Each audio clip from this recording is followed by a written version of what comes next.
Now let's review some of the issues that could be faced during the life of a project. Now the first issue would be that the tasks take longer than planned to execute. And that could be due to various things. It could be a technical issue encountered, it could be a skills issue, it could be poor planning. This is usually the main issue that you would have as a project manager, and that has a flow-on effect on the budget. If things take longer, then it will cost more. Another issue that would come up is that there are some tasks that have to be done that we haven't planned for. It's a bit unexpected, if you like, and that would happen especially for very large projects. I'm just going to mention the Olympics again. It's very difficult to plan every small task when the project is just so big. And also when it's a very technical project, when it's a greenfield project, things that we've never done before.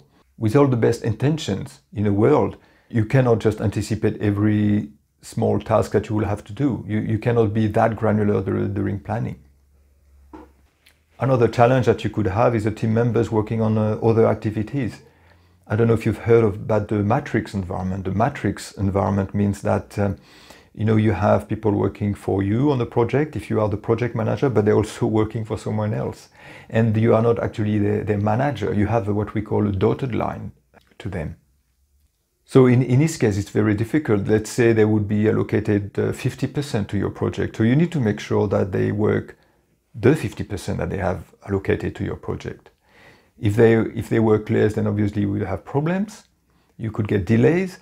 And sometimes if they work more, you need to keep an eye on it as well, because that would mean they would charge you more and that will cost more money at the end of the project. So this is one of the challenges that you would face.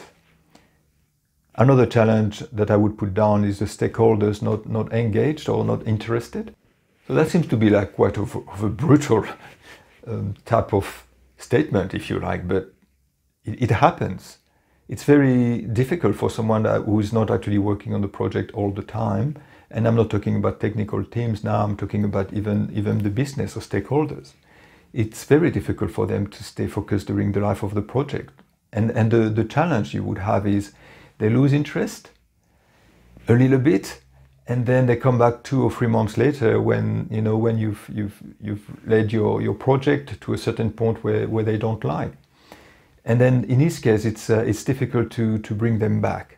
It's very important to keep them engaged, to make sure that they are all on board, so they don't come later down the track and say, oh, this is not the way I wanted this to happen.